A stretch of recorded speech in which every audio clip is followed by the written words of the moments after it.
Welcome back to Block TV. We're here at Block Show Asia 2019 for day 2, and I'm joined now by John Scianna, Head of Growth for Qtum. John, thanks so much for joining us.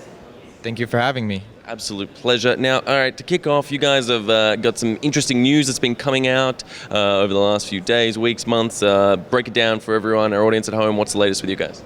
So the biggest news is last month that we had our first hard fork, which was pretty revolutionary because it's a pure proof of stake protocol, and you have to coordinate between all the nodes in the network and get them all to upgrade. It's not just like telling 21 people or 100 people, hey, you need to upgrade. And that kind of sets the tone for other proof of stake protocols that, or proof of work protocols that want to switch to proof of stake, and it illustrates this can be done, we've done it before, and it works. Any trials, tribulations? Did everything go as planned smoothly, or were there some hiccups? Yeah, it was definitely some bumps because some wallets didn't upgrade on time, but no coins were lost in the process. So that was really great. I mean, the user issues were just for like a day or two, and then we got everyone set up and keep the chain moving and moving forward. They have new technology to use, so it's great, and we're happy like everything worked out and there wasn't like any contentious forks or chains, and everyone's using the Qtum chain. So you'd say a positive community response? Yes, positive for sure. And in a more recent news, I think even in the last day or so, it's been announced that you guys are going to be listing on Binance, correct? Yeah, it's Binance US. So we're already on Binance for a long time. I just saw on Twitter and didn't even know myself, so I was like, oh, that's great. Yeah, because I'm from the US, so I think the community was definitely happy. I think the only thing is like they wish that they were in more states, so that was the only thing people were wishing more from Binance US. But still, I mean, there aren't that many coins. What are they listing, like 20-something coins now, 30? It's still in the low double digits, but It's a pretty exciting opportunity for you guys to be on that. Definitely, yes. Now, talking as well, I know you've got some sort of interest in privacy developments and privacy focus there at Qtum. What can you tell us is your sort of major focus? Yeah, so since the hard fork, we integrated these new privacy primitives. So we're looking into adding on the above layer of Qtum, so smart contracts can run Zether and ZK snarks.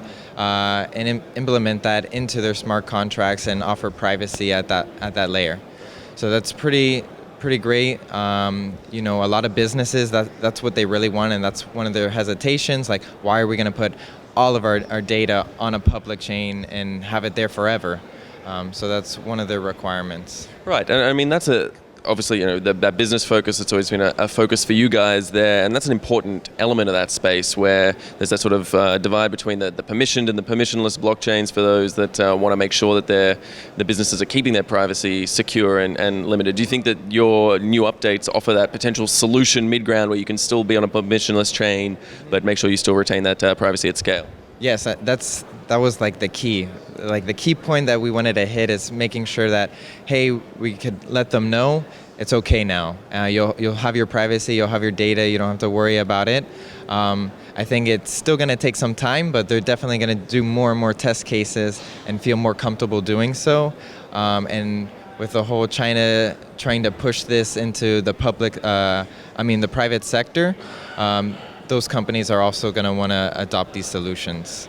Let's you've segued nicely there, but let's take it this conversation talking about China. Obviously, President Xi Jinping's comments have really opened up this wealth of potential for new Chinese markets to emerge, new developments to come out of China, and for China to really lead the way in a lot of ways. In fact, we even heard from CZ, the CEO of Binance, yesterday. He's saying he's particularly bullish on these developments that are coming out of China.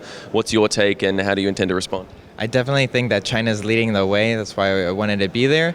They're very forward-thinking, and they always have a strategy, and it's been part of the strategy for the last 5-year plan. So they kind of toned down the market and let it develop, and now they feel it's more comfortable, and they want to see all these solutions. And I think they have the most patents for blockchain now coming out.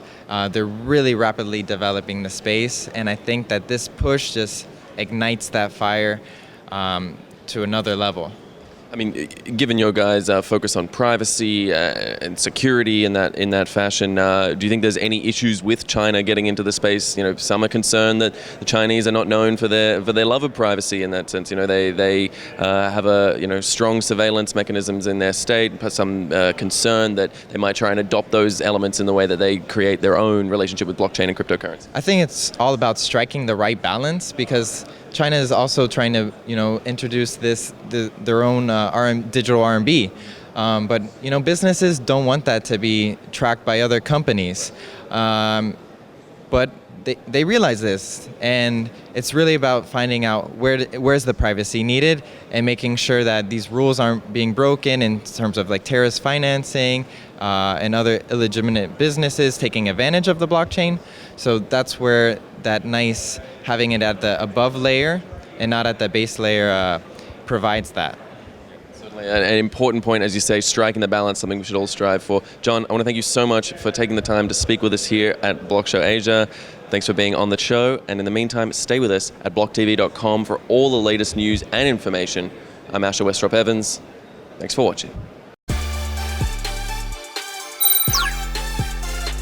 For more news and updates, follow us on Twitter.